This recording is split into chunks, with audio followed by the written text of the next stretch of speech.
Olá pessoal, você que se liga no nosso canal Certo na Acaraú.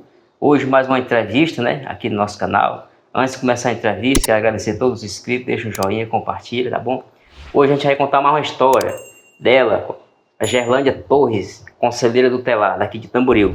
Então a gente vai bater um papo com ela hoje, conhecer um pouco a história dela. Então eu quero agradecer a todos vocês e agradecer você, minha amiga. Obrigada. Obrigada pelo espaço. Bom dia, Ivanildo. Você tem recebido nós aqui na sua casa, contar um pouco a sua história. Pois é, eu já inicio, né, agradecendo a Deus pela oportunidade, agradecendo todos os ouvintes, os seguidores, né, desse canal Sertão do Acaraú, não é isso? Isso.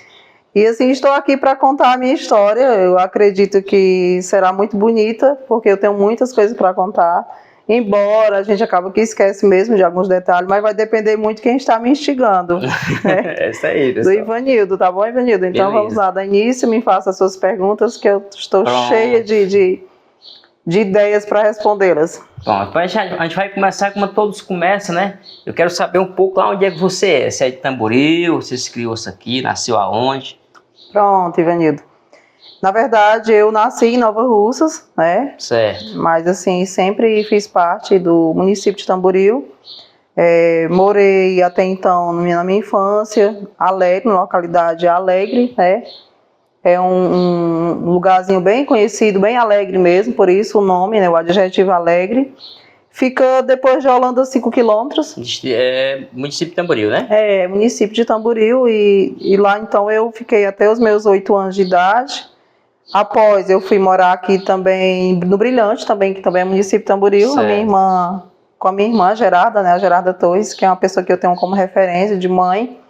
Na época ela casou e quando ela foi embora para morar na casa dela, eu fiquei louca, chorando, e a minha mãe teve que me mandar deixar ficar com ela, né? Certo. E até então, esse período eu fiquei com a minha irmã, até os 13, 14 anos. Eu lembro que eu estudava com ela, era professora, né? Uhum. E assim, com ela eu aprendi muitas coisas boas.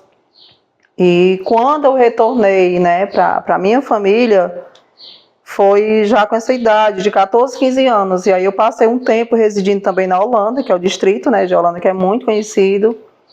E lá na Holanda eu tive as primeiras escolas, né, ainda no ensino fundamental. Certo. E após isso, em média 15, 16 anos, eu vim morar aqui em Tamboril, né, com o tio João Torres, que é irmão adotivo do meu pai, são primos legítimos, mas são irmãos adotivos. E eu tenho também como referência a Janieire, né, que eles criaram, o tio João Torres criou, mas a tia Isaura. Então, assim, eu posso dizer que a minha família é muito ampla, muito grande, né, graças a Deus. São quantos irmãos, tu? Os meus irmãos biológicos, eu tenho 12 irmãos, mas que, na verdade, esses 12 irmãos, os primeiros, a primeira barriga da minha mãe, a primeira gravidez, na verdade, né? Certo. Foram de gêmeos, e um desses gêmeos já nasceu, desfalecido, o outro faleceu com 8 dias. Daí a minha mãe teve, em seguida, um filho, após alguns anos ela teve o primeiro filho. Esse filho, quem criou na época foi meus avós maternos. E a minha mãe ficou condicionada 10 anos para ter o segundo filho. Uhum. E aí, quando ela teve o segundo filho, aí foi filho atrás do outro. Certo. Né? Uhum. E aí são 5 mulheres e 5 homens. Bom, eu queria saber também, aonde foi que você falou, quantos anos tu tinha nessa época aí? Começou... Qual a época que você refere? Você veio morar aqui em Tamboril? Eu vim morar em Tamboril mesmo em 2016, porque até então eu já trabalhava em Tamboril, né? Eu casei, teve todo um procedimento, eu morei em Curitiba em 94, no início de 93 eu fui para Curitiba, Paraná, né, que é a capital, lá eu também tenho irmãos que moram lá, então eu fiquei um bom tempo morando em Curitiba. O meu primeiro trabalho foi em Curitiba, na verdade, né? Então eu adquiri uma certa cultura, um certo conhecimento, e isso me ajudou muito como gente, como pessoa, como humano, né? Uhum.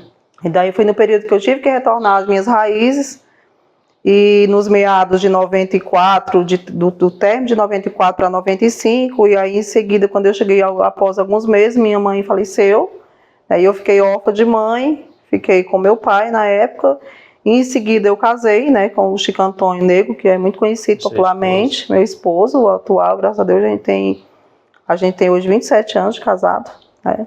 Tem famílias? Tenho família, tenho uns filhos maravilhosos, tenho 3 bênçãos.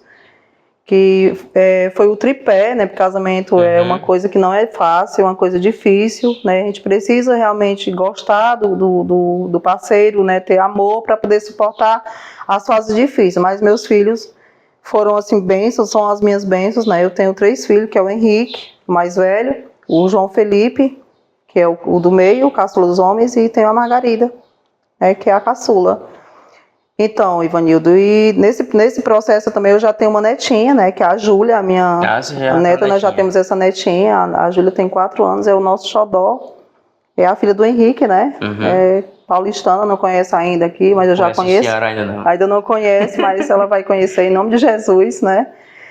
E assim, é isso. Na questão, nós estávamos conversando aqui antes da entrevista, você falou, eu até te perguntei, onde foi que você fez a sua primeira faculdade? A minha primeira faculdade foi na UES, porque foi o magistério, assim, foi o magistério você sabe que não é uma faculdade, não é a graduação, né? Sei. Mas é um curso muito bacana, e assim, eu digo que foi a minha graduação, porque foi lá que eu aprendi todo o meu suporte, ou seja, o meu tripé, o meu conhecimento maior, de trabalhar mesmo, da prática, não era só teórico, e era uma coisa mais que cotidiana mesmo, e foi dentro da UES, né, foi o meu magistério.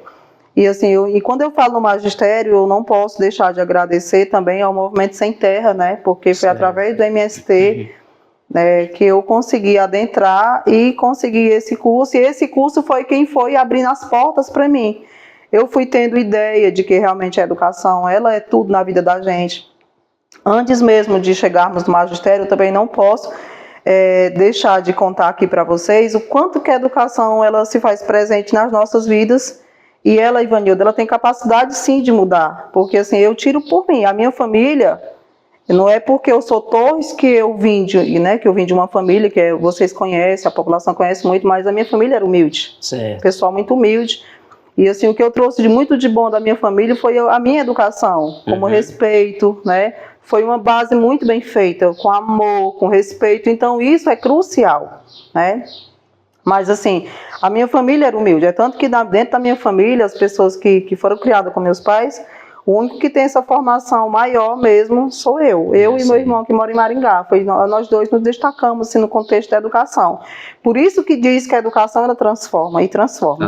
Mas assim, antes de chegar no magistério, eu preciso contar para vocês uma coisa que impactou muito a minha vida, e eu acredito que eu coloquei isso até no meu TCC, meu trabalho de conclusão de curso. Certo. Porque quando eu fui embora daqui para Curitiba, Paraná, daqui do Ceará para Curitiba, eu já namorava o Chico Antônio, a gente acabou que condicionou o relacionamento e eu fui embora porque lá tem o meu irmão, o Jonas, e a minha irmã, a Gevanda, que desde então, há muitos anos, eles residem lá, né, em Curitiba. Então eu fui embora e quando eu retorno para cá, para cuidar da minha mãe, nos meados do desfecho de 94 a 95, eu ainda não tinha concluído o ensino médio. Entendeu? Eu não tinha concluído isso no médio. Então foi o período que a minha mãe desfaleceu e eu casei com o Chico Antônio, retornamos e veio o casamento. E eu já casada, passando por muitas dificuldades financeiras, o Chico Antônio não trabalhava, dependia do meu sogro, né? E a gente sabe que isso é muito difícil, né? E a gente construindo família. Eu recordo muito isso e recordo com carinho, e é uma coisa que eu quero enfatizar para hoje, para os nossos jovens, para os nossos adolescentes, a importância de você entender que você pode mudar a situação de qualquer forma, mas a educação, ela é o pilar, ela é o pilar, né, disso tudo. Então eu nunca vou esquecer desse momento assim, que me chocou muito. Eu recordo que eu já casada, eu tinha o meu filho mais velho, eu tinha o João Felipe tinha aproximadamente 6 meses, na época ainda tomava mamadeira. Certo. Né? E um dia eu varrendo a minha área de serviço, que até então nem piso não tinha, era chão batido, né? Era chão batido. Lá onde é a casa de hoje? Onde é a minha casa hoje, a casinha que eu tenho hoje, né? Lá no Alegre, onde eu criei meus filhos. Eu amo essa casa, onde porque tudo. Ela tem toda uma história de vida, né? De meus filhos brincaram, correram, caíram, se machucaram. Mas foi lá que eles aprenderam, né? A questão do amor, da educação e disso tudo. E me emociona muito. Então, aí eu varrendo lá com a vassoura na mão, e eu digo que a vassoura ela foi minha parceira nessa hora. Mas só que quando eu falo em vassoura, Ivanildo, eu não estou aqui diminuindo nenhum trabalho. Eu entendo e respeito que todo trabalho é digno, meu filho. Certo. Mas naquele momento eu estava varrendo a minha área de serviço de chão batido, e aquilo me deu um choque de realidade. Sabe? Como se Deus tivesse falado comigo. E foi Deus, eu tenho certeza que foi porque ele tem essa cumplicidade comigo até hoje, de conversar, de me dar aquele choque de realidade. Olha, Gerlândia, não é assim, faz isso, eu sinto muito Deus falar isso comigo. Ele então, te mostra, né? Nesse dia ele foi muito autêntico. Quando ele falou, olha, estude, volte a estudar. Para você conseguir algo melhor, você tem que voltar a estudar. E você imagina que naquela época as coisas eram difíceis. Muito difíceis. Difíceis por quê, Ivanildo? Porque naquela época nós não tínhamos essa facilidade que os alunos, que os adolescentes têm hoje. Hoje eles têm ônibus coletivo passando na porta, com poltronas confortáveis, né?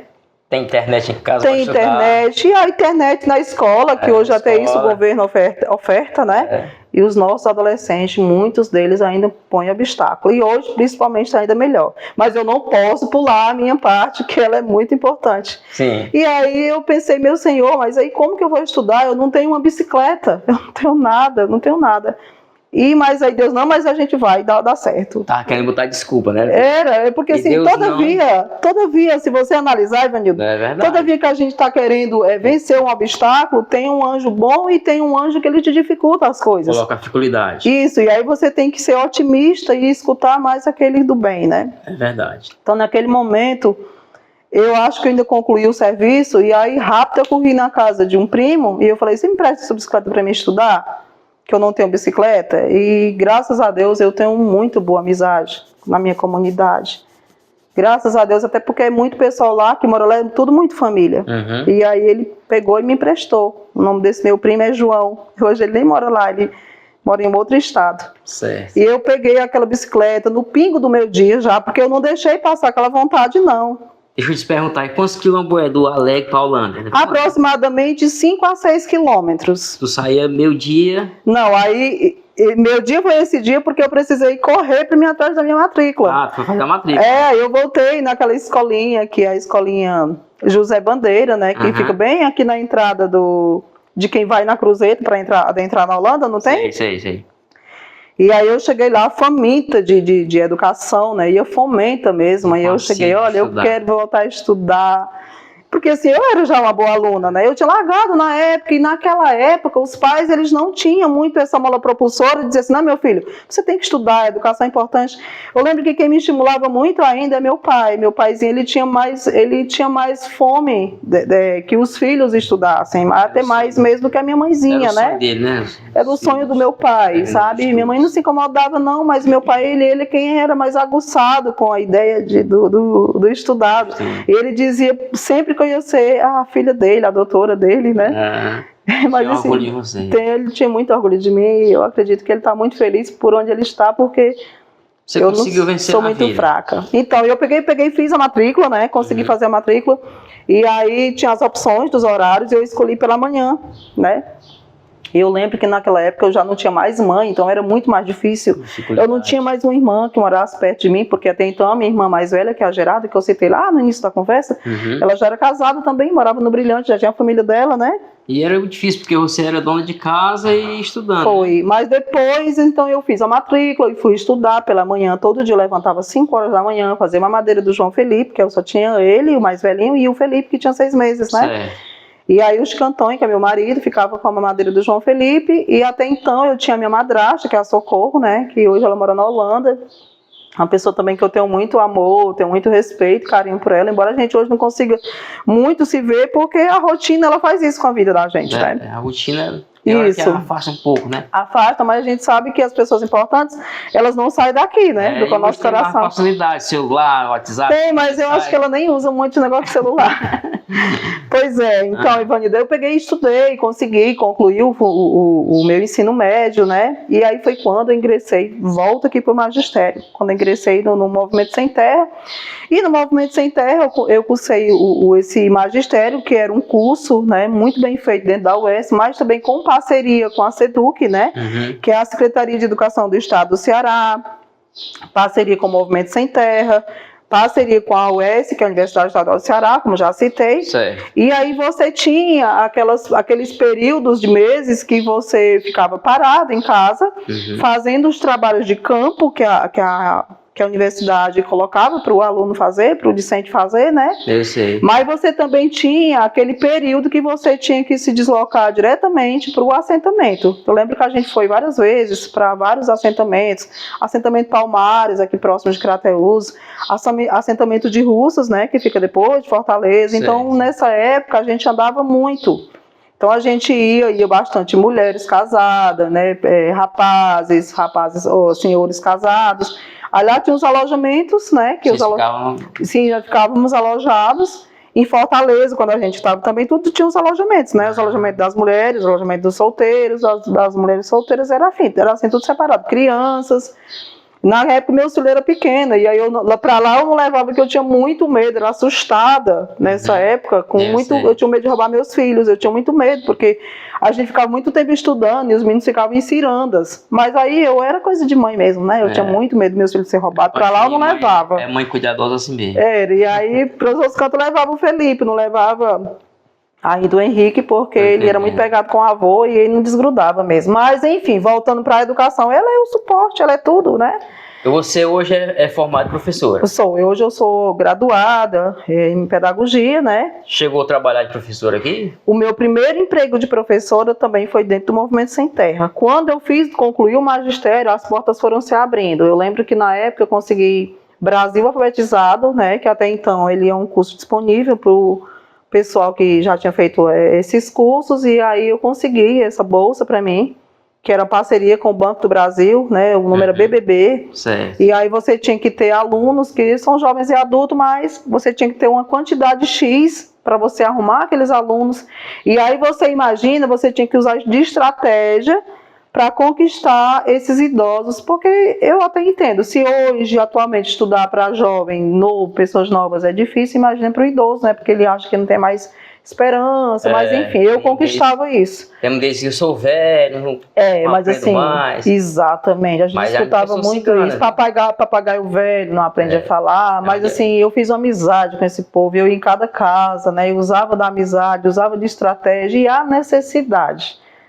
A dona necessidade, meu filho, é quem manda no pedaço todavia, né? Você, com necessidade, você põe a mala na cabeça e você tem que sair à procura. Você passou quantos anos ainda dentro do movimento? Do movimento, trabalhando com uma professora? Então, eu trabalhei no movimento com o Brasil Alfabetizado. Depois, o EJA, ele passou a ser fundamentado juntamente com essas outras escolas, né? Uhum. Que aí ele teve uma valorização maior, que é onde até os concursados, eles hoje também já podem efetuar, trabalhar dentro do EJA, né? Ele passou a fazer parte dentro das LDBs, né, juntamente com o Fundeb, nessas coisas todas, para poder ele ser valorizado maior. Mas, assim, era muito interessante. Então, meu primeiro emprego foi por aí. Depois, eu consegui arrumar também umas bolsas que vinham para a prefeitura, né, já que estava ligado ao Fundeb. E aí, eu também consegui ainda lecionar, e, assim, graças a Deus, foi muito bom na época. Essa época do Sem Terra, qual foi esse ano aí, tu lembra? O ano do Sem Terra, deixa eu fazer aqui uma retrospectiva na cabeça. Começou a trabalhar aí, dando aula? Foi por volta de 2000 e alguma coisa, 2006, sabe? Uhum. E eu lembro que isso foi crucial, porque ela foi me dando experiência, né? E aí, depois que o EJA, ele começou a fazer parte do Fundeb, daí ficou mais difícil, porque como os concursados, muitos deles tinham que se agregar ali também, então já ficou mais difícil as vagas de bolsas, né? E aí tem muita questão da política partidária, que você sabe que é muito envolvente, e é normal na nossa região, por ser um lugar pequeno, né? Uhum. Então, em cima dessa necessidade, a família crescendo, eu me sentia muito grande a necessidade de trabalhar. Toda a vida eu trabalhei, né, para poder sustentar a minha família. Olha, eu nunca vendi, graças a Deus, sou o que não prestava, mas eu vendia roupa, eu vendia Michelin. Você foi também sacoleira também? Foi, sacoleira, sim. Eu vendia plásticos. Lá na região mesmo? Lá na minha região. Eu vendia muito, eu vendia tudo que você imagina, furadinha, tudo eu trabalhei, tudo eu fiz na minha vida, tudo. Você vê que a coisa não é fácil, né? Não. Eu lembro que os cantos eu fui para São Paulo, eu fiquei com as crianças, eles sempre gostavam de ir, eu ficava com meus filhos, né? Passava de ano por lá, mas Deus sempre me dava suporte. Eu ia, uma das vezes ele chegou a casa, estava um brinco, porque eu já tinha arrumado tudo, tinha imobiliado, tinha feito reforma na casa, tudo com esse dinheirinho das minhas escolas, das minhas coisas que eu trabalhava, né? Tu vendia que hora, assim, pela parte de quando chegava do... Eu vendia pela manhã, eu vendia até de noite. Era mesmo? Vendia Forever. Forever é uma marca de perfume hidratante muito boa, ele é fabricado, ele não é um produto brasileiro, né? Ele é um produto importado e ele é muito bom porque ele é feito muito com aloe vera, que é a babosa que a gente conhece, né? E assim, eu vendia muito. Teve uma época que comecei a pagar minha faculdade com esse produto, você acredita? Foi Porque mesmo, vendia, só que era dureza, você tinha que sair mesmo, vender. Tem dia que eu voltava, a lama estava aqui no pé do joelho. Porque lá também é um lugar muito difícil, né? É difícil, né? Acesso, Zona né? rural. Inverno, né, pessoal? Exatamente. É, o período de inverno é dureza. O acesso lá é difícil. Mas como diz o próprio canal, o sertão ele entende essas coisas. E é isso que deixa a situação picante, né? Gostosa. E aí, você vê que essa tua parte aí, falou, você vendia as suas coisinhas. Toda vida eu vendi. Não dependia só do teu trabalho, não. Vai correr atrás de outra Exato, complementava a renda, né? Mas nunca faltou nada na minha casa, graças a Deus. Nunca faltou comida. Os meninos tinham os brinquedos dele. Eu sempre gostei de motivar meus filhos.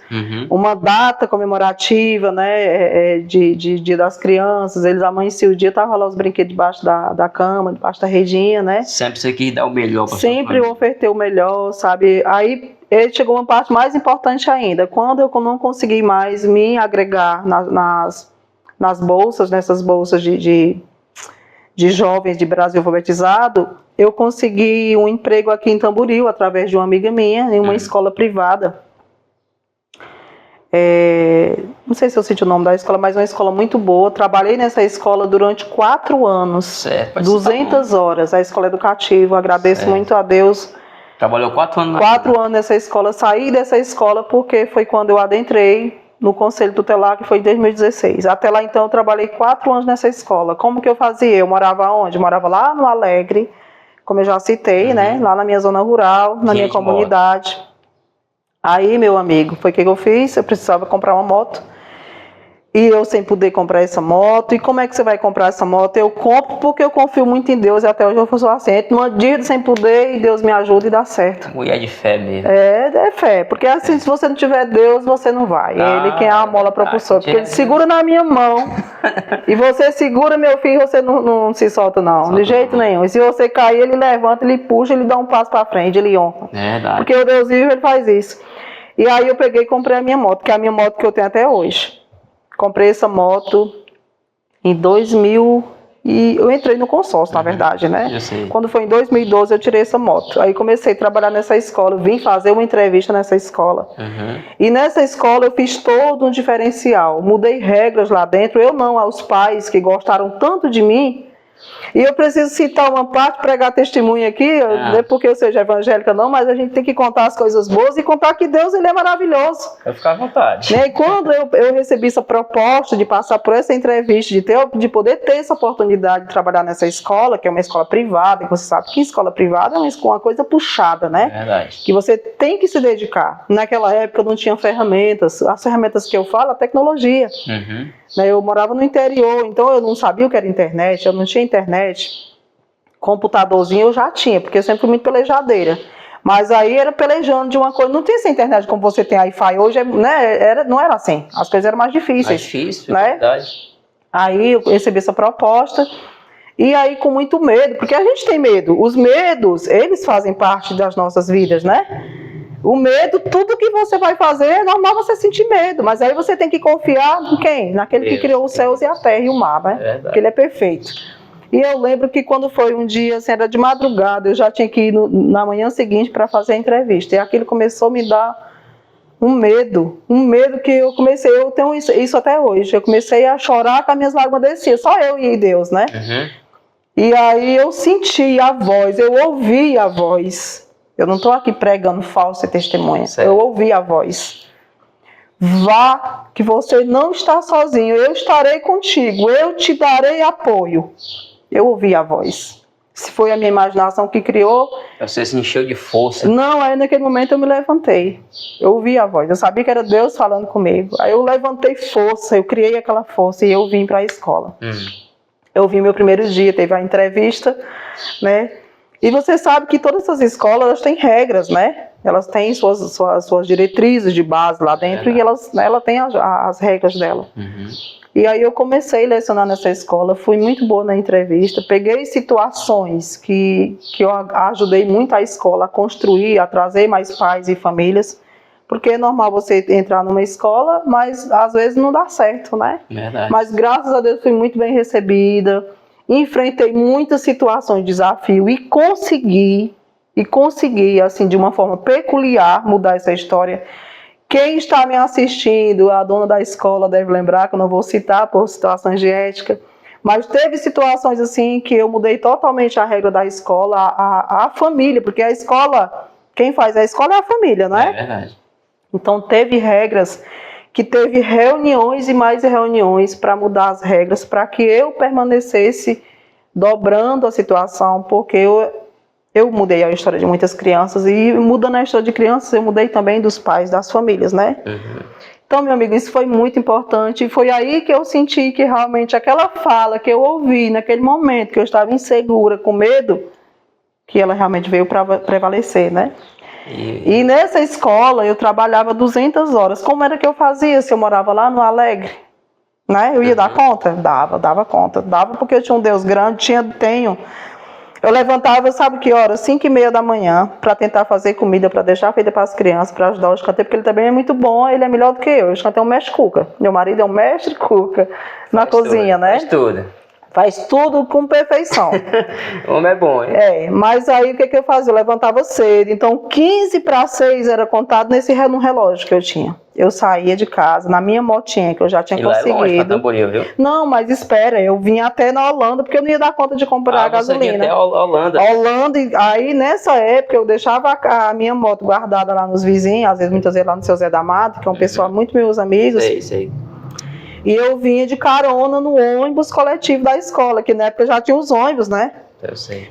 Então eu deixava a moto guardadinha e eu vinha no ônibus. Aí quando eu descia, naquela época a escola educativa, que fica ali próximo ao Maru da Borracharia, né? Aqui todo mundo conhece. Uhum. E aí eu já vinha descer, eu descia primeiro, chegava na escola primeiro, que é auxiliar de serviço. Quando o auxiliar de serviço chegava, eu já estava sentado no batente da escola esperando que ela abrisse as portas. E ali eu saía 11h30, muitas vezes sem destino. Eu almoçava todo dia na casa da minha irmã. A minha irmã Gerada tem uma casa aqui em Tamboril, né? Certo. E essa casa, quem mora lá é minha sobrinha, a filha dela. Uhum. Só almoçava lá. Aí eu saía da escola, você sabe que termina 11 horas, né? Eu entrava, já estava 7 horas, já estava lá fazia tempo. E então o que eu fazia, meu amigo? Eu saía 11h30, porque às vezes tem um pai que demora a vir pegar, e eu só podia entregar a minha salinha quando tivesse, os meus aluninhos estivessem tudo indo embora, né? Certo. Então o que eu fazia? Botava um pano na cabeça aqui, um paninho aqui na cabeça, era meu estilo, e um guarda-sol, e eu saía. Quando eu chegava na minha irmã, muitas vezes eu ia fazer almoço. Eu ia fazer o almoço para almoçar. Só dava tempo para eu fazer o almoço, almoçava, escovava os dentes, botava o pezinho no chão de novo e pegava o guarda-chuva e voltava para a escola. Porque quando era 1h eu já estava lá de novo para iniciar a nova aula, outra aula da tarde. Da tarde. E aí quando eu saía dessa aula, era 15h05, eu tinha pedido na época a coordenadora, que era a tia Rosa Firmino, que é uma pessoa que eu tenho muito respeito e carinho. Eu tenho certeza que ela vai me ouvir, com certeza. Que esse carinho é recíproco, a respeito é recíproco. A tia Fátima do João Batista era uma das coordenadoras da tarde. Sei. E até hoje nós temos esse enlace, esse carinho e esse respeito que é mútuo. E aí, quando era 15h05, eu pedi, tia, deixa eu sair, porque eu vou esperar meu ônibus. E aí eu já saía, ficar lá naqueles banquinhos da praça, quando o ônibusinho eu dava a mão e entrava estupetado de aluno, muitas vezes com a mochila nas costas, cheia de caderno e livro. Cansada. Só Deus sabia, mas não tinha muito cansaço não, era Deus, né? Todavia. E aí entrava no ônibus, chegava na Holanda, meu filho, só fazia pegar minha moto e ia pra casa. Eu chegava em casa já era mais de 6 horas, porque sempre na volta demora mais, né? Saía 6 e chegava às 6 da noite. Exatamente. Corria pro banheiro, só fazia as necessidades básicas, corria, arretava janta e me sentava no meu quarto, que até então tinha uma biblioteca. Eu planejava a aula sentada, sem já computador, pro outro dia. A correria. Eu criava as minhas histórias. As historinhas, sabe? Eu criava as minhas provas. As provas era tudo eu que criava, entendeu? Eu não ia para livro, não. Eu gostava de criar as histórias. Não tem você a parte da gramática, que você vai fazer a interpretação de texto? Justamente. Então, a minha interpretação de texto era eu quem criava os meus textos. Eu tinha um sonho, Se o sonho fosse bacana, eu fazia aquele sonho uma história. E daquela história eu fazia toda a gramática, né? Interpretação de texto, toda a gramática possível que era cobrado da avaliação, da didática da avaliação. E aí eu mostrava pra tia Rosa, vê se isso aqui tá bom, isso aqui foi eu que sonhei. Fiz, Jana, ficou ótimo, como isso é bonito. Sabe, ela sempre me motivava muito. Então, assim, eu não posso citar esse pedaço sem não citar a tia Rosa, que ela sempre foi essa mola propulsora. E se também não tivesse bem, ela dizia, não, Jana, mude aqui, faça assim. E eu sempre, até hoje, eu tenho isso comigo, Ivanildo, de aceitar as críticas que me constroem. As que me destroem, eu não preciso ouvir, porque quem sabe da minha vida é Deus. Sim. Mas se você falar assim, Gerlândia, faça assim, que talvez fique melhor, tente fazer assim, isso a gente chama de críticas construtivas. Porque as críticas construtivas, elas te ajudam a crescer. Não é que você não goste de ouvir, né? É verdade. A gente precisa ter um choque de realidade de vez em quando para você acordar. Porque só elogio não serve, mas a crítica construtiva, ela te dá um choque de realidade, mas ela não te destrói. Verdade. Né? E é isso muito que nós estamos precisando hoje, né? Atualmente, nessa sociedade tão excludente. A gente precisa fazer essa imparcialidade da diferença. Para ver se melhora a coisa, né? E melhora. Pronto, aí nessa escolinha eu fiquei esses 4 anos. E detalhe, meu amor, tem um detalhe aqui muito importante, que com essa escola eu precisava pagar a minha moto, porque eu já estava andando na moto, já tinha tirado a moto, né? Então eu precisava pagar a minha moto, eu precisava pagar a minha faculdade, que eu fazia na época pedagogia. Então todos os meses eu tinha que pagar aquilo, porque eu tinha um desconto se eu pagasse na data certa. Na época era R$20 de desconto, mas já era grande coisa, né? Então, e a escolinha privada, você sabe que ela paga o mínimo, porque é uma escola privada, não é diferente de uma escola pública, né? Tu fazia a faculdade no sábado, era? Eu fazia a minha faculdade de 15 em 15 dias, pela IFET. É um instituto que ele é de Sobral. Foi muito bonita a questão da IFET também, porque a história da minha graduação, eu ficava pensando, meu Deus, eu quero tanto fazer uma faculdade, mas como é que eu faço? Eu não tenho dinheiro. Eu sempre me questionava isso. Mas eu dizia, faz, mulher, faz que você paga. Sempre Deus falou comigo. Sempre. E aí eu lembro que... Sempre aquela força. Eu lembro que quando eu resolvi, que eu criei força de fazer o meu vestibular, foi outra história bonita também, que quem estiver escutando vai dizer, sabe que eu não estou mentindo. Eu estou falando aqui para os seus seguidores. Eu não estou contando isso para você. Então eu tenho muita propriedade naquilo que eu estou a falar. Eu sei. Porque não é só para você. Deus sabe, é testemunho, e quem vai ouvir, quem vivenciou, sabe que é verdade. Verdade.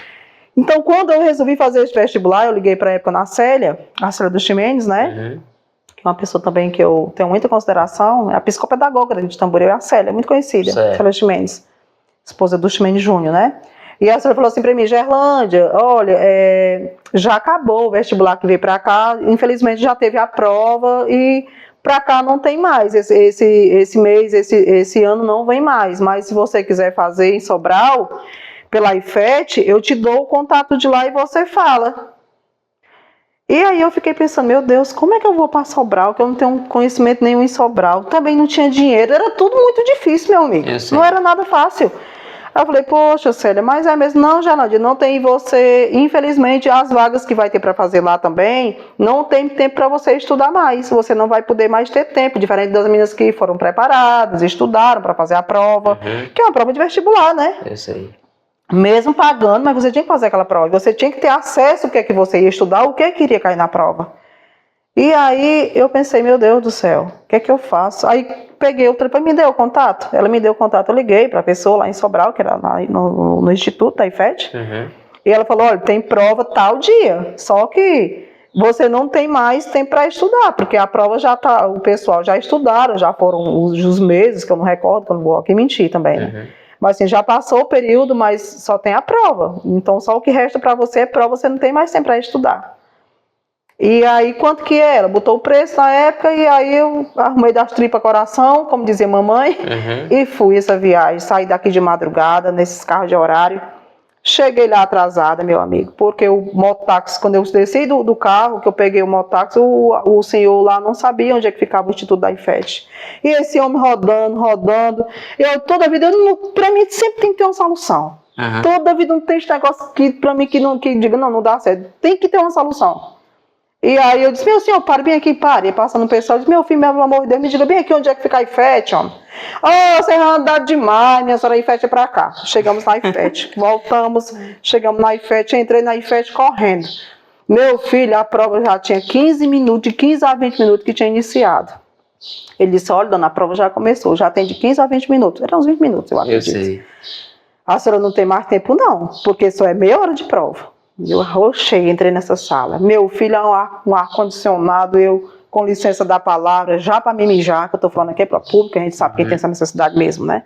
Eu entrei na sala. Um celularzinho Rexi, porque naquela época não tinha essas coisas de WhatsApp, era um celularzinho que só fazia ligação e mandava mensagem por message, né? Aquela message não, era um negocinho relap, que não era nem de message, né? Era mensagem. Aí eu peguei e desliguei o celular, porque eu sabia que isso era chat, já desliguei, já entrei, lembro até da posiçãozinha da minha cadeira. Meu filho, baixei minha cabeça, tinha 3 temas de redação, eu fiz a redação, tinha as 40 questões, eu respondi, meti o pau, respondi, já pra me mijar, o ar-condicionado ligado, do jeito que eu saí daqui de madrugada. Olha, mas a vontade de fazer aquela prova superava qualquer necessidade biológica. Mas tu fez antes de completar? Não sei, antes de terminar o resultado, se eu era nego entregando prova, nem me importava. Eu quero responder a minha prova. Fiz a minha redação com os 3 temas, escolhi um tema, fiz a minha redaçãozinha, aí respondi as 40, respondi a prova toda. Eu só não sei se era certo. Mas eu sabia que a minha parte eu tinha feito o que eu podia. Eu sei. Meu filho, quando eu saí dessa sala de prova, que eu entrei no banheiro, eu não parei mais não. E aí, quando eu liguei o celular, era a mensagem mais do motorista dizendo que estava me deixando, porque estava me ligando o tempo todo e eu não atendia. Meu Deus, como é que eu vou atender, rapaz? Eu estava fazendo a prova. Sim. Aí, resumindo, fiz a prova, fui para casa, esperei os 3 dias pelo resultado, consegui vir para casa, peguei outro mototáxi, consegui outro carro de horário, porque o cara já tinha vindo embora, tinha passado o horário dele, tudo bem, né? Quando foi com 3 dias, eu fui comunicada que a minha nota tinha sido uma das melhores notas. Tá vendo aí? Para honra e glória do Senhor Jesus. Rapaz, mas chegou atrasada, deu tempo para Cheguei, mas você tá pensando, não é história de pescador, viu, seguidores do canal Acaraú, do Sertão da Acaraú. É história verídica, tá bom? Aconteceu isso. Meu filho, pronto, vim, comecei. E a própria CLG, a tua nota foi ótima, mulher. Para quem não estudou, tu tirou uma nota muito boa. Enquanto que teve gente do pessoal daqui que fez e não passou e tiveram que fazer de novo. E para fazer de novo tinha que pagar de novo a mesma coisa. Teve pessoa que ainda teve que pagar para fazer. Resumindo, aí eu peguei, fiz a minha faculdade. Como é que eu me virava?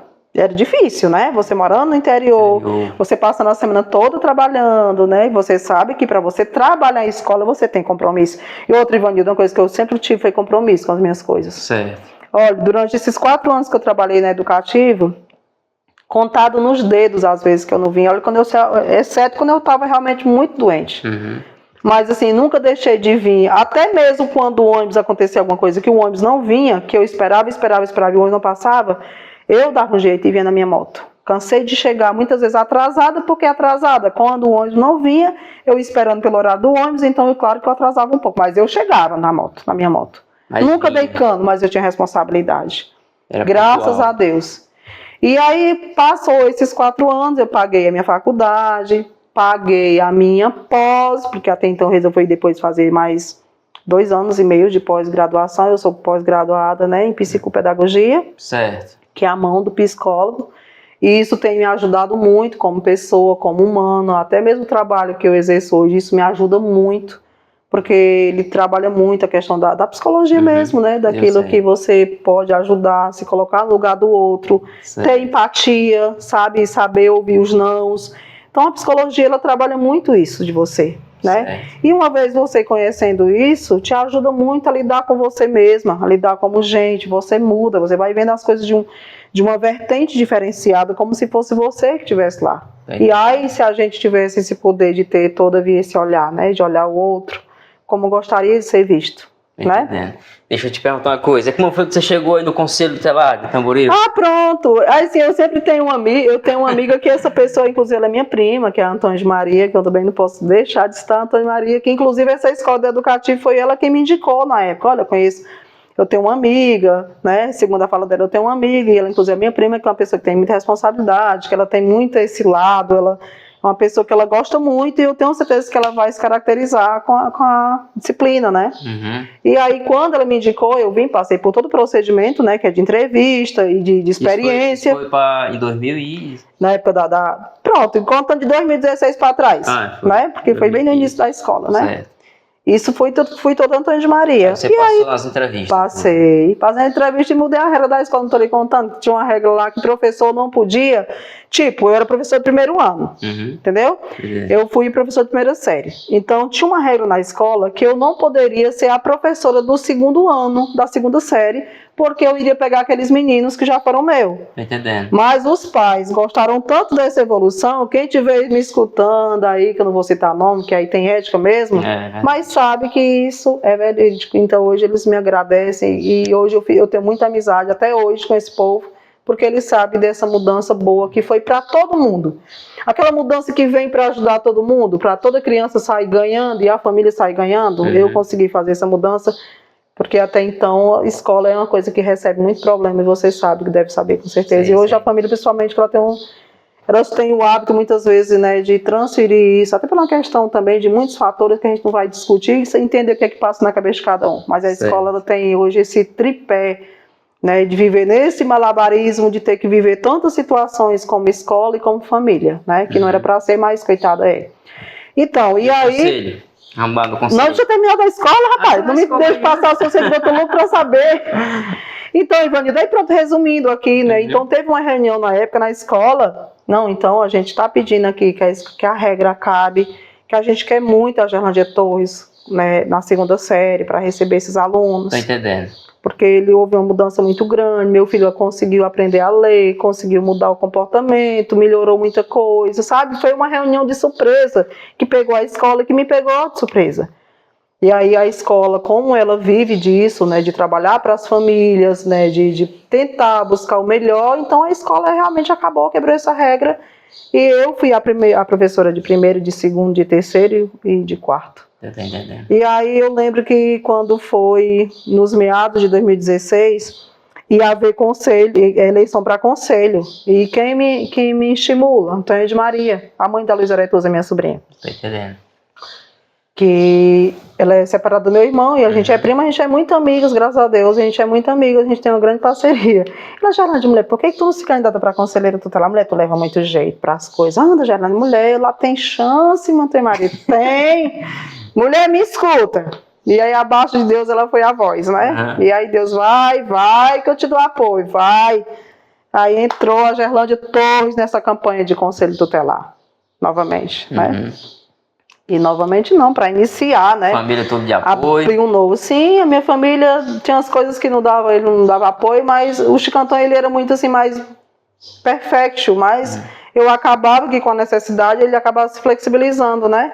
E assim, ele via que sabia que tudo que eu fazia era para ter mais acessibilidade, suporte financeiro para ajudar o crescimento dos meus filhos. Graças a Deus, nunca deixei faltar nada, fora tanta dificuldade, porque não é fácil, né? Eu sei. Mas graças a Deus, sempre teve o necessário, sempre teve o amor, né? O meu carinho, a minha força. Eles vão me escutar e vão entender o que eu também estou falando aqui. A campanha foi muito difícil para ti? A primeira campanha? Primeira vez. Foi difícil porque era novo, né? Tudo aquilo que é novo. Mas tu já tinha um bocado de conhecimento já. Então, mas assim, novo no contexto da temática, né? Mas assim, eu já tinha, até então, eu já tinha recapitulado que o novo é necessário desafio, né? Para tudo na vida tem que ter desafio. E aí, eu sou muito jogada a desafio. Tem coisas que realmente eu gosto. Aí entrei na campanha, já tinha muita amizade, a escola toda, ele foi meu pilar. Aqueles pais trabalhavam para mim, como até hoje eles fazem ajudando, isso, né? Tu acredita que eu tenho uma amizade muito ampla, rapaz. Eu não tô aqui me fobando, não. Claro que tem umas pessoas assim que não vai com a cara da gente, a gente também respeita, né? Você plantou pra isso, né? Plantou. Pois é, e assim... Eu tive muito apoio, você acredita?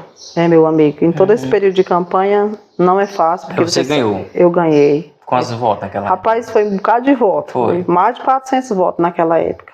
Na época eu fiquei em terceiro lugar, como agora dessa vez eu fiquei de novo.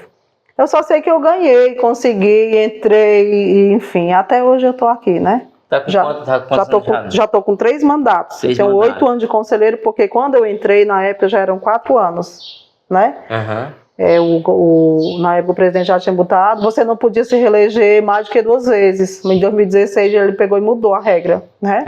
Aí você já podia se reeleger quantas vezes você quisesse. E de 3 anos foi passo para 4 anos. Então, quando eu entrei em 2016, já fiquei os 4 anos. Aí eu fui para a eleição, entrei novamente. Aí na segunda eleição eu já ganhei por 3 votos. Foi muito difícil a segunda eleição, muito difícil. E agora nessa hoje já foi mais fácil de certa forma, porque também já fiquei em 3º lugar. Tirei muito voto também. Muito voto também. Mas assim, o meu bom, graças a Deus. Mas é uma correria medonha, né? É uma correria medonha, virou muitas fazer vezes. visita, pessoal. É muita situação de complexidade. Você tem que ter muito psicológico para você não se emocionar a ponto de você não fazer aquilo que de fato que o estatuto, que é uma lei, né, que lei não se discute, lei obedece, né, Ivanildo? Certo. Para você não se precipitar, porque se você se precipitar, você já começa ali ferindo o estatuto, né? Eu quero que tu explique para nós aí, pessoal que estão assistindo, como é que funciona o Conselho Tutelar? O Conselho Tutelar, ele é um órgão, né? Ele é um órgão não institucional, ele é um órgão autônomo, né? Que você tem algumas deliberações que você pode de definições. O que é definições? As pessoas têm em mente que o Conselho, ele é um órgão que você executa. Aí vou mandar, você faz. Não, nós não faz. A gente não tira filho de ninguém, né? Mas conforme a lei, conforme já citei no primeiro parágrafo do estatuto, o que é o Conselho Tutelar, são atribuições que me dá o dever de requisitar serviços e notificar notícias, né? E informar notícias de fato. Quando eu falo requisitar serviços, é na área da saúde, na área da educação, na área do trabalho, né? Seja em qual área você imaginar. Mas como assim, Gerlane, de requisitar? Tem uma criança, vamos dizer que a gente, quando digo a gente, porque eu já não estou falando mais de mim, estou falando do colegiado, né? Certo. Eu não faço nada sozinha e nem posso. A lei não me permite eu usar o meu nome sozinha. Eu nunca fiz isso. Até onde eu me apresento, seja onde for, na Câmara, onde for, eu sempre cito meus colegas, né? O colegiado. Mas, enfim, quando eu falo requisitar serviços, eu solicito conforme a lei. Eu requisito serviço no cartório. Uma criança ou um adolescente está precisando de uma segunda via, que a dela foi danificada, ou a mãezinha perdeu, ou tem uma letrinha lá que está ilegível. Então, conforme a xerox dela, com as informações que tem lá, eu vou lá e requisito para o cartório, que é uma lei que eles não podem desobedecer. Que aquele documento tem que ser gratuito. Certo. Porque se não for através do Conselho Tutelar, o cartório, ele infelizmente ele cobra um preço lá que tem na lei para eles cobrarem, que também não seria desacato, mas a lei dele também cobra. Então, mas quando é para criança e adolescente, que uma vez é requisitada por nós, conselheiros, aí eles têm o direito de retribuir. A educação, chega para mim uma coordenadora, uma mãezinha, uma professora, olha, eu estou com uma criança, ela tem problema, na sala de aula está dificultando o aprendizado dela, ela está precisando de um apoio de escola, apoio escolar, e aí como é que eu faço? O conselho vai e faz um ofício, conforme a lei, me permite que para cada coisa tem uma lei. Certo. Eu, conforme a lei, né, esse órgão requisito, um apoio escolar para essa criança, tendo em vista que segundo o laudo dele é assim, assim, assim. E aí a educação, ela entende que é lei também, que ela não pode nenhuma desacatar a lei, né? E ela vai lá e procura da melhor forma possível. A gente tem uma parceria muito boa, graças a Deus, com a Secretaria de Educação, com pessoas que têm, graças a Deus, esse conhecimento, essa responsabilidade, eu diria esse compromisso, né? Certo. Então a gente trabalha muito com eles e graças a Deus a gente tem essa parceria boa.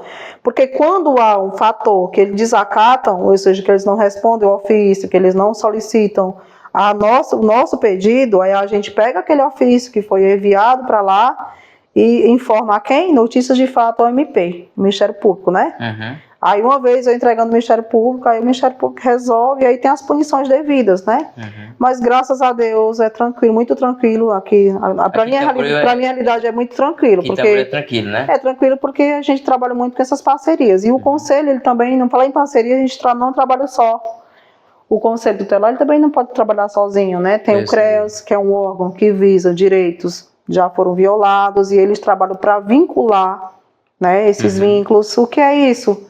Uma família está em situação de vulnerabilidade social extrema, é pobre, está precisando de uma casa, não tem casa para morar, a casa está correndo situações de riscos iminentes, né, e lá tem crianças. A gente requisita serviço de quem? Da habitação. Que é o setor de habitação. Certo. Aí o setor de habitação, porque tudo tem na prefeitura, né? Tudo faz parte do mesmo pacote. E aí eles vão lá no prefeito, olha, o prefeito precisando de uma casa tal, o prefeito vai lá e libera. E isso acontece de boa também. Então, toda vez que existe essa necessidade... Vocês também estão presentes, né? Toda vida é nós. É por isso que eu digo, o conselho, ele não trabalha só. E nem pode, nem teria como ser sozinho. Então, tem o CREAS, que trabalha com esse apoio, tem o CRAS, né, que ele... digamos que o direito da pessoa já esteja em perigo de ser destruído, de ser desmembrado, ele vai trabalhando. E o CREAS é quando o direito já foi violado, eles estão lá para vincular, né, para tentar vincular esse amor, esse afeto e essa situação e tentar colar, fazer uma colinha, né? Eu sei. Mas assim, trabalhamos com parceria com o Juizado da Infância, com o Ministério Público, com a Delegacia de Polícia, né? Então, toda vez que existe uma violação, quando a família não está presente, é que o conselho atua, né, na situação de muitas coisas. Vocês têm um apoio grande. Tá? Nós temos apoio de Deus, né, porque é um trabalho muitas vezes arriscado, e às vezes as pessoas elas não entendem, Ivanildo, acham que é uma outra coisa, mas São assim... quantos aqui em Tamboril que trabalham com vocês? Deixa eu explicar para você, um colegiado, ele é complementado por 5 pessoas, 5 conselheiros, né? E aí, dependendo do lugar, Crateús, por exemplo, tem uma população bem maior, né? É mais, né? Não, lá é 5 por enquanto, mas já hoje Fortaleza, se não me falha a memória, eles estão com 25 conselheiros ou 40, mas aí eles subdividem em grupos de 5, um colegiado, digamos que é uma casa dessa, ela pode ser o conselho tutelar. Aqui é um bairro, né? É em Fortaleza, então aqui tem 5 conselheiros. Lá no bairro Monte Castelo tem mais outro colegiado de 5 conselheiros. Lá na Vila Olga, estou fingindo que aqui é Fortaleza, né? Estou supondo um exemplo que aqui é Fortaleza. Então, como Fortaleza é bem maior, então lá, hoje ela conta com 10 colegiados de 5 conselheiros. É mesmo? Porque você faz as contas. Porque senão ainda não dá conta, meu irmão. É grande, mas... E detalhe, quando eu falo em parcerias, eu também trabalho com todos os conselhos de todo o Brasil. Porque eu entro em contato com o conselho do Tutelar de São Paulo, dependendo da situação. Chega uma criança, né, uma situação de uma criança ou de um adolescente que esteja lá em São Paulo, no bairro tal, e a gente descobre o endereço, entra em parceria e a gente se organiza e tramita toda a situação para fazer o translado, se for o caso de transar essa criança para cá ou de transar daqui para lá. Enfim, mas assim, vamos passar essa parte. Esse é o trabalho de vocês. Esse é o nosso trabalho. Não é fácil. Tem que gostar do que faz, tem que gostar de ajudar, porque você pega muitas situações de pessoas carentes mesmo, sabe? Que às vezes tem fome, com fome de uma informação, sabe? De um apoio, às vezes de uma informação. Vocês fazem visita, assim? Fazemos. No interior o nosso foco, o trabalho do conselheiro em Campos é visita. Tem Luciano Batiati que diz que não tem fé naquele conselheiro que não gosta de fazer visita, porque não tem como eu conhecer a situação se eu não ministrar a visita. É verdade. Então, assim, toda vez que nós recebemos, né, as informações, que são muitos canais, a gente tem hoje o telefone do conselho, nós temos o Instagram do conselho, e nós temos a sede, que é muito presente na cidade, né, que é ali na Praça 11. E aí, então, são muitas vias de recebimento de informações, é um gargalo de denúncias recebidas, né? Eu sei. Aí, toda vez que a gente recebe, a gente vai fazendo aquelas que são mais complexas, né? Que são as mais delicadas, que a gente diz. E conforme a situação, você já vai demandando, você vai informando, ou vai informar a delegacia, se for o caso que mereça ser delegacia. Ou então, se for uma família em situação de vulnerabilidade, vou comunicar o CREAS, né? Para ele fazer a visita e a parte dele também de vínculo. Se for um caso que seja comprometedor no quesito psicológico, eu já repasso para o CAPS, né? Tem um CAPS-I, o CAPS infantil, nós temos um CAPS aqui, um CAPS muito rico, graças a Deus, que em toda a região é o nosso. Esse nosso CAPS, ele é muito abrangente, ele atrai pessoas de muitas regiões, né? Que é o CAPS regional e um CAPS regional. E hoje nós temos 2 CAPS, que é o CAPS que atende só criança, que é o CAPS-I, e o CAPS de adulto, né? Certo. Aí tem várias formas de você entrar no CAPS. Às vezes o usuário vai sozinho e fala que precisa de acompanhamento, e aí ele passa pela triagem e lá é tudo resolvido. E nós temos profissionais muito capacitados para isso, graças a Deus. E você lá na frente, né? E nós temos uma parceria muito boa também com a assistente social, né? Que é a Gabriela Gomes, né? A gente também trabalha de parceria com a Gabriela, uma pessoa muito humana, também muito acessível. E assim, e a parceria, a gente precisa entender que dentro de todas essas situações tem a dificuldade que é normal, porque a gente é ser humano, a gente é falho, nós não somos perfeitos. Sempre vai ter dificuldade. Mas o bom mesmo é que a gente tenha que entender a questão do respeito. Então, se você tiver essas duas coisas, você consegue muita coisa. Né? Às vezes a gente se estressa, porque é normal também de ter os nossos piripaques, né? Os seguidores do sertão da Caraú, para toda situação na vida, mas é humano, isso é humano, mas mas a gente precisa entender a questão das desculpas, né? Pedir desculpas e ser humilde. Assim, Ivanildo, uma coisa que eu levo para a minha vida toda, eu não posso sair daqui dessa conversa, desse diálogo, dizendo que da importância de você ser um ser humano humilde. A humildade, ela abre portas, né? Verdade. Um olhar solidário, abrangente, ele te ajuda muito. Às vezes você não está num bom dia, né? Você não está num bom dia, você está cheio de... Porque o ser humano é uma coisa que tem problemas, né? Do nada, assim, as coisas mudam, as estações mudam aqui dentro e você, né? Às vezes você está tão mal e vê uma pessoa com a cara feia te atender, isso estraga as coisas. Por isso que eu digo, por mais que a gente tenha com problema, receba o outro com um sorriso, com uma palavra amiga, né? Que você tem o poder de você mudar essa situação, ajudando. Isso é a melhor ajuda, sabe? Hoje as pessoas estão muito nesse fetiche só do financeiro, do olhar para o ser humano, pelo que ele tem, mas a gente está esquecendo o essencial. Eu até digo muitas vezes que a gente está nessa solicitação toda, sabe? Nessa carência toda, porque as pessoas estão perdendo esses valores, né? Estão perdendo, na verdade, essa essência, né, que é a mais importante. A do acolher. Acolhimento é muito bom. Se você chegar na minha casa, né, para pedir uma informação e eu vou abrir para você com a cara feia, isso você vai te marcar para o resto da sua vida. Mas se você me pedir e eu te informar de uma forma, né, respeitosa, você também não vai esquecer. Vai esquecer mais nunca, né? E isso vai te ajudar que você abra um leque para outras situações também de muitas coisas vividas que virão para frente. Verdade. Então, se a gente não perde, a minha mãe já dizia que não se perde nada sendo bom, que é bom ser bom. E tudo que você faz aqui, eu tenho uma certeza absoluta disso. Que tudo que nós fazemos, tudo que nós plantamos, nós colhemos. Então, se você pode ter certeza, que por isso que Deus lhe deu o melhor presente para nós, né? É o livre-arbítrio, né? É isso aí. Porque se você, no seu estado normal, você tem o poder de opção, de escolher, eu quero fazer isso, então faça, mas você sabe das consequências. É isso aí. Você sabe o que vai colher. Você sabe que você vai colher. Se você plantou vento, meu bem, você vai colher tempestade. Depois não adianta se maldizer. E eu sei que eu sou uma pessoa muito abençoada. Olha, às vezes eu fico impressionada como que pode, né? Porque quando eu fui embora daqui para Curitiba, em 90, nos meados de 93, eu era muito, como que eu diria? Eu era uma pessoa assim, muito nova, sem maturidade, da roça, não é mesmo? Eu não tinha conhecimento nenhum. Eu acho que eu conhecia Fortaleza, porque como eu morava com o João Antônio, eu sempre estava indo a Fortaleza, né, enchia as praias, era o lugar mais longe que eu conhecia era Fortaleza. Então assim, eu não tinha noção de cultura, não tinha de nada. E você sabe que a sociedade, ela é dura, excludente, cruel às vezes, né? É verdade. Então quando eu fui jogada assim de paraquedas em Curitiba, eu me senti em outro mundo. E aquilo foi mudando a minha vida, foi me fazendo me ver. E aí foi chegando junto a maturidade também, né? Que a maturidade é tudo de bom na vida da gente, não é não, Ivanildo? É verdade. Não é verdade?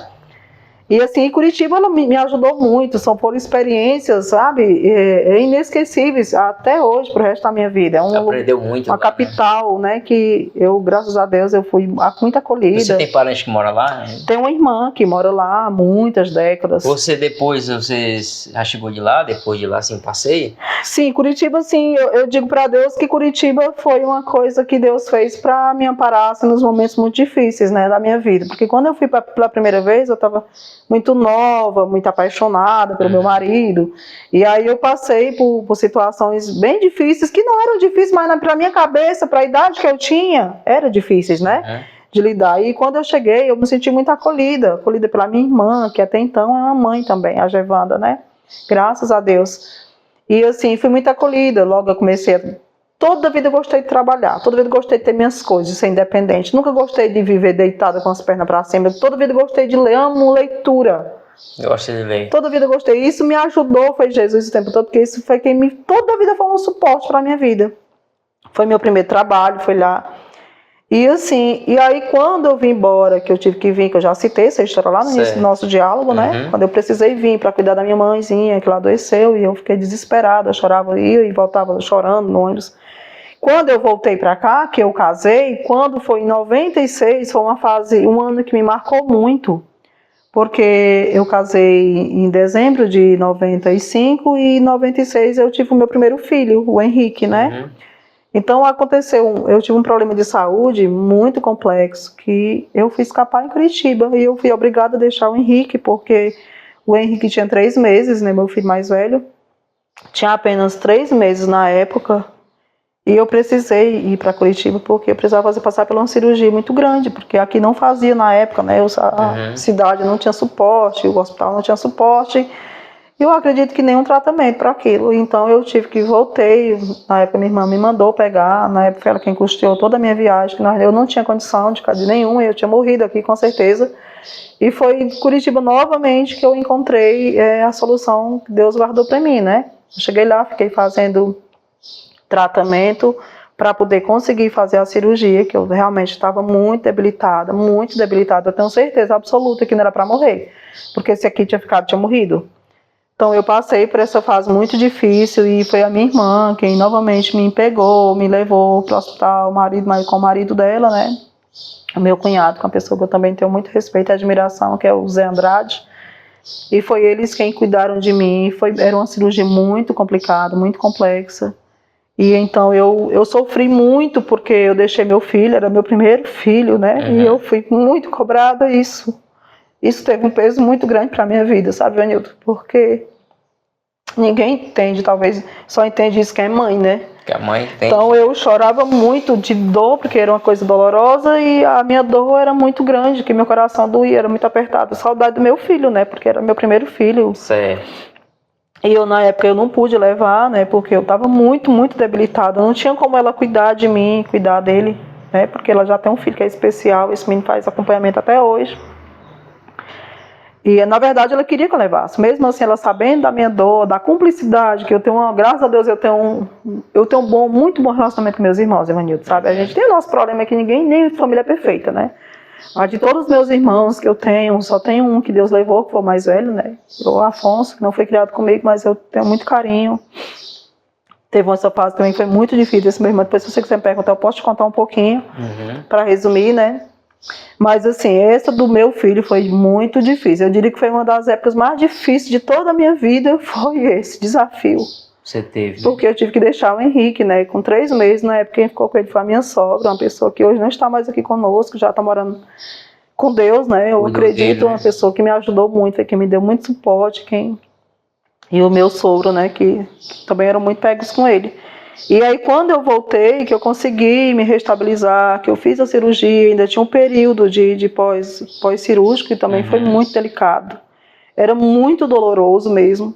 Quando eu consegui voltar para cá, ele estava com 6 meses, porque eu fiquei 3 meses lá, no total do todo, né? Certo. Então, quando eu voltei, foi uma outra questão. O Henrique já não me conhecia, né? A criança, claro, né? Foi perdendo o vínculo. São 3 meses de crescimento, de vida, né? E foi esses 3 meses eu tive que ficar afastada.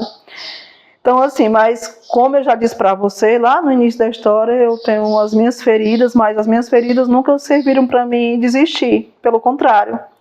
Elas servem para mim lutar, para mim entender que a vida é esse desafio, que quanto mais difícil seja, eu não gosto, claro, mas eu não sou aquela pessoa de me render àquilo, sabe? Eu não sou de me render às dificuldades. Quem me conhece, quem convive comigo, sabe quem conheceu meu âmbito e já tem conhecimento, sabe que eu sou essa pessoa, né? Então, mas não foi fácil. Quando eu cheguei, houve uma rejeição muito grande. Se eu fosse dessa pessoa que desistisse, eu dizia, então pegue para a senhora, pegue para o senhor. Mas eu nunca abri mão do meu filho, sabe? Consegui, mas você sabe que quebra vínculo, né? E assim, por muito tempo ele não entendia, sabe? Ele me passava, mãe, por que você foi embora? Me deixou, meu filho, tua mãe nunca foi embora. E aí ele foi crescendo, ele foi entendendo, hoje ele é um homem, né? E assim, graças a Deus. Ele que está se formando, né? Esse é o Henrique, é o que mora em São Paulo. E o que está se formando é o... O que está se formando... O Felipe, ele mora em Sobral, ele faz faculdade e trabalha, né?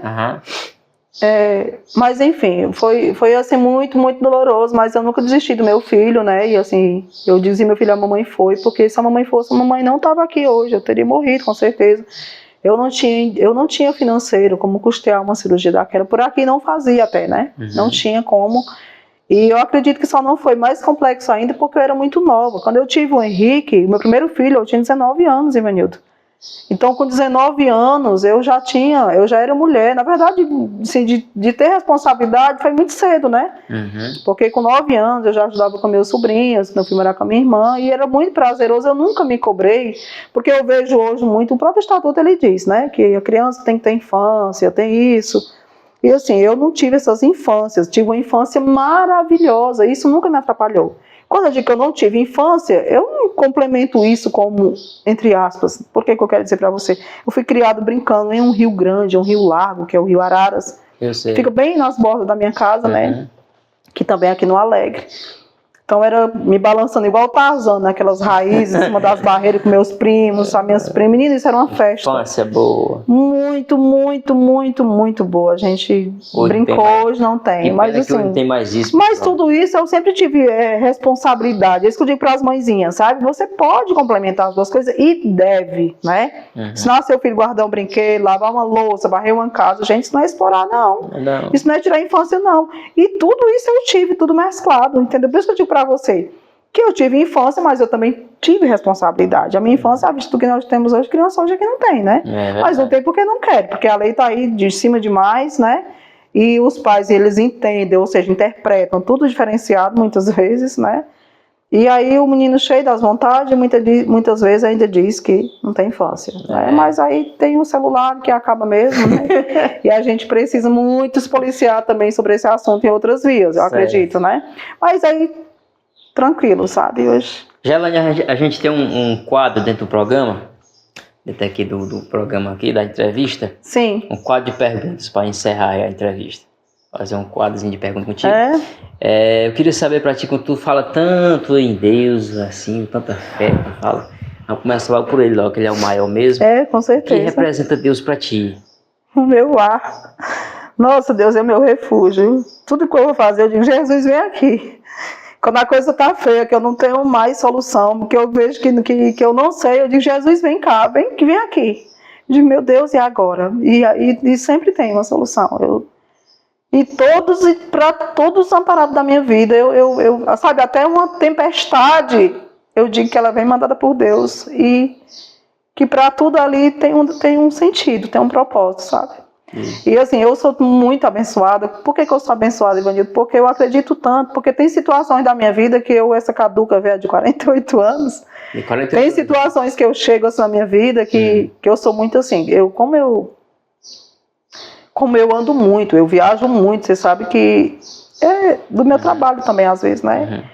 Mas assim, devido ao meu trabalho, eu acredito que eu tenho alguns traumas, né, de algumas coisas. Eu tenho medo de um lugar que eu não conheço, que eu não tenho muito conhecimento.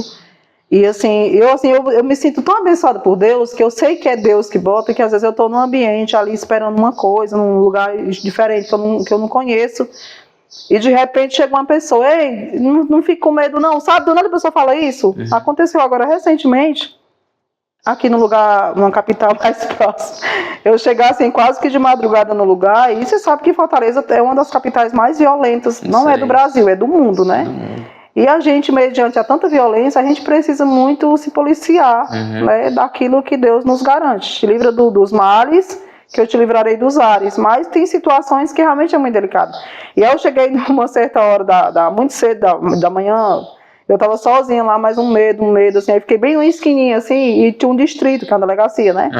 E aí eu bem encolhidinha lá, no canto, com tanto medo, sabe? Botei, assim, o meu casaco por cima das bolsas, e ficava olhando de olho, e aí me apareceu 2 cachorros grandes, ficou lá perto de mim. Eu disse, meu Deus do céu, o que será isso? Deve ser anjo também. Aí, de repente, chega um senhor com os baldes na mão, tava regando no jardim. Não tem aqueles... Como é que me ajuda? Aquele negócio que fica no meio, que divide a rua? Os canteiros. Os canteiros, exato. Aí o senhor bem parecido chegou com os baldes, ele estava regando as plantas do canteiro. Aí eu percebi que a senhora está aqui. Não fica aqui não, que aqui é mais perigoso. Fica bem aqui na frente do distrito. Não tenha medo não, que eu estou bem aqui na casa da minha mãe. Sabe aquela pessoa que chega do nada e te dá um suporte? Eu digo, até nisso eu sou muito abençoada. E Deus, Ele gosta que a gente seja grato.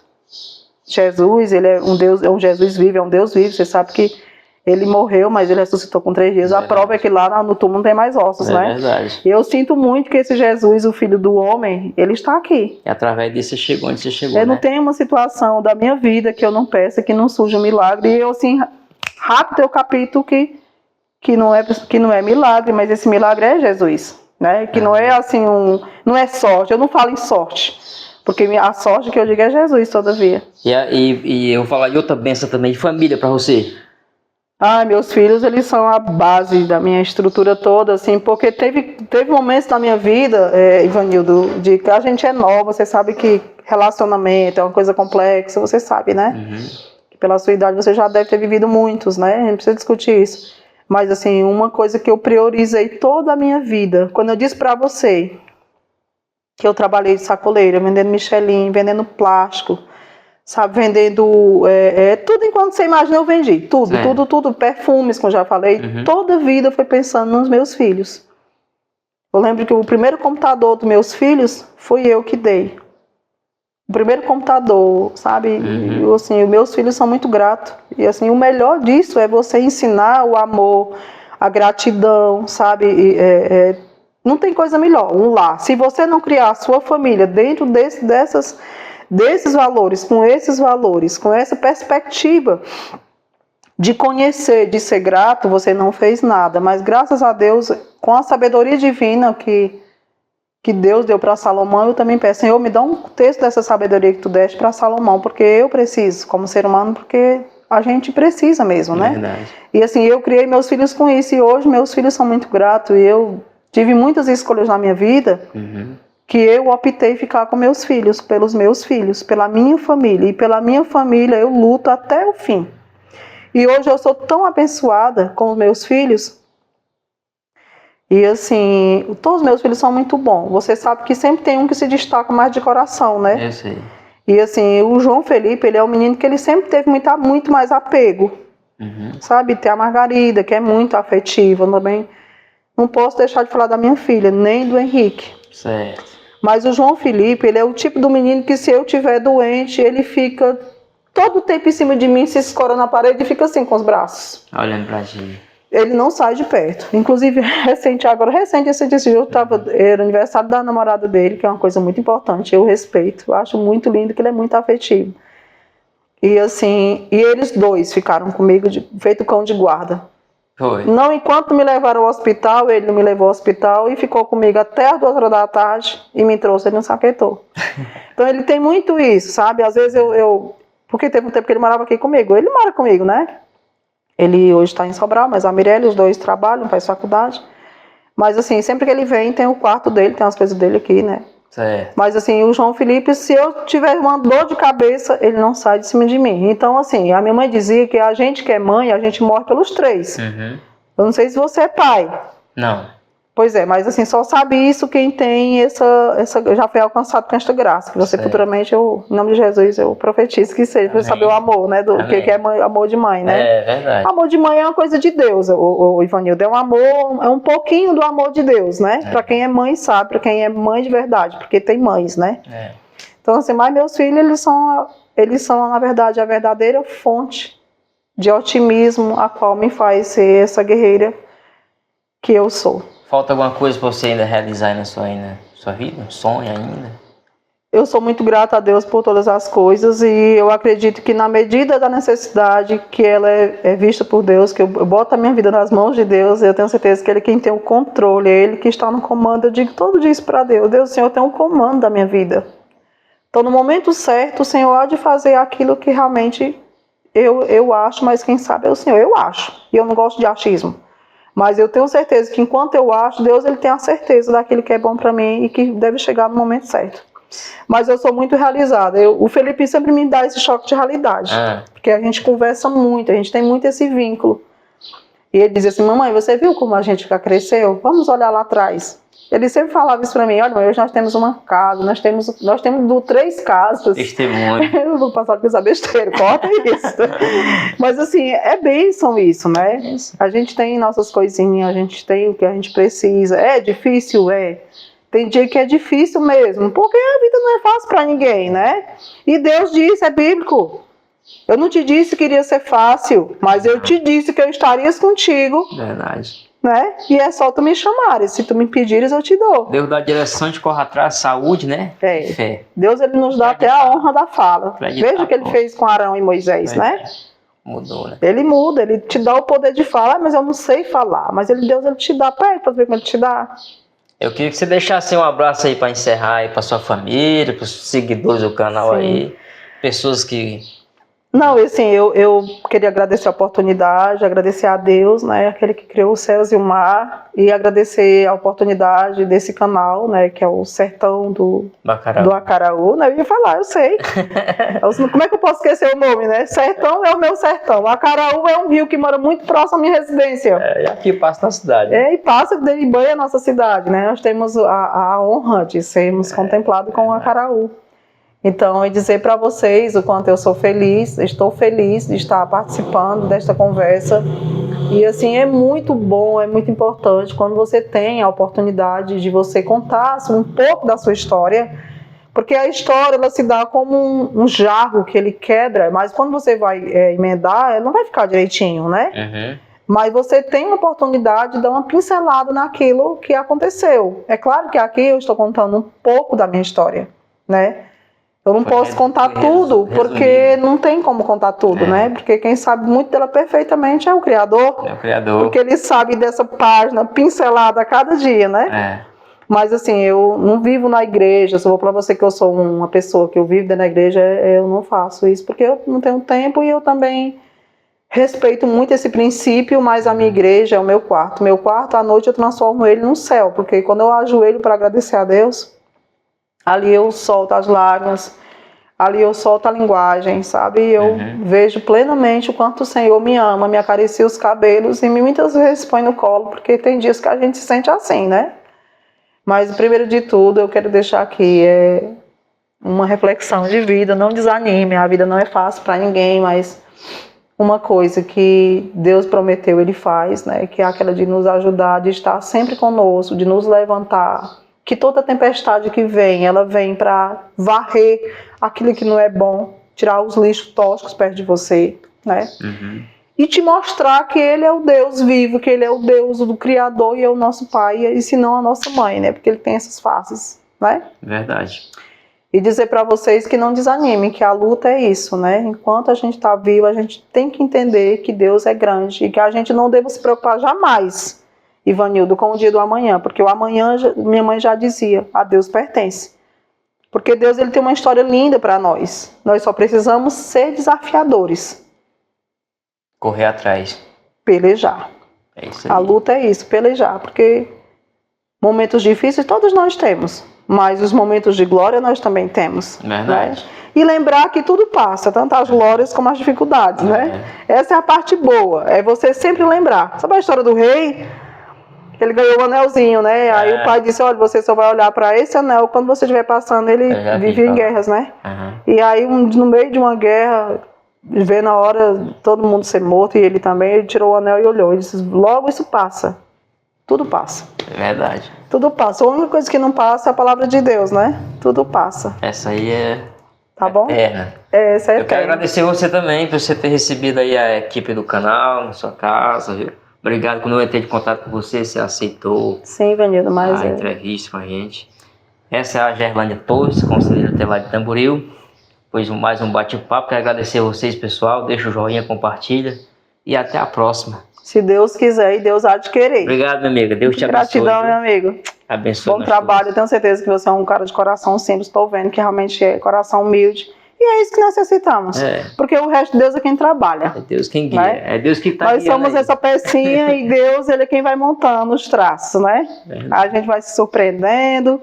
Em meio às quedas, aos desequilíbrios, isso é para nos deixar forte, cada vez mais forte. Verdade. Entendeu? Valeu, galera. Muito obrigada a todo mundo, seguidores. Obrigada, fica com Jesus. Um cheiro bem grande. Pronto. Ficou bom? Ah, ficou ótimo. Ai, Vanildo, que histórias boas, viu? Foi boa, rapaz. Foi poucos minutos.